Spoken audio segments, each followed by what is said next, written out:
Hello friends, welcome to my channel Piyali ক্রিয়েশনের একটা নতুন ভিডিও নিয়ে আমি পিয়ালি আবারও চলে এসেছি তোমাদের সামনে। হ্যালো ফ্রেন্ডস, তো এর আগের ভিডিওতে তোমরা দেখেছিলে আমি পেন্সিল দিয়ে ড্র করে নিয়েছিলাম and তারপর মার্কার দিয়ে আউটলাইন গুলো একটু ভিজিবল করে নিয়েছিলাম।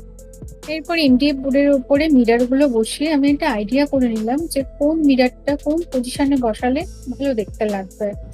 অ্যাকচুয়ালি আমার কাছে সব রকম শেপের মিরর ছিল না, তো আমার কাছে যে সমস্ত মিরর ছিল আমি সেই সমস্ত মিরর দিয়ে একটা আইডিয়া করে ডিজাইনটাকে তৈরি করার চেষ্টা করেছি।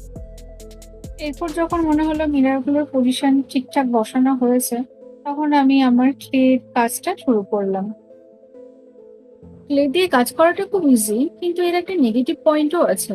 ক্লে দিয়ে ঝটপট কাজটা করে নিতে হবে, না হলে ক্লেটা একবার শুকিয়ে গেলে এটা দিয়ে কোনো রকম ভাবে কোনো শেপের কাজ করাই যায় না। এর জন্য আমি বর্ডার গুলো ফার্স্ট বানিয়ে নিলাম, এরপর ইনার সেকশনের কাজ করাটা একটু ইজি হবে। এই ভিডিওতে তো সম্পূর্ণ কাজটা দেখানো সম্ভব হয়নি, সেজন্য আরো অনেক পার্ট আসবে। যদি আমার কাজটা ভালো লাগে তাহলে একটা লাইক করো, তোমাদের মতামত আমাকে কমেন্টে জানিও, আর পেজটাকে ফলো করো।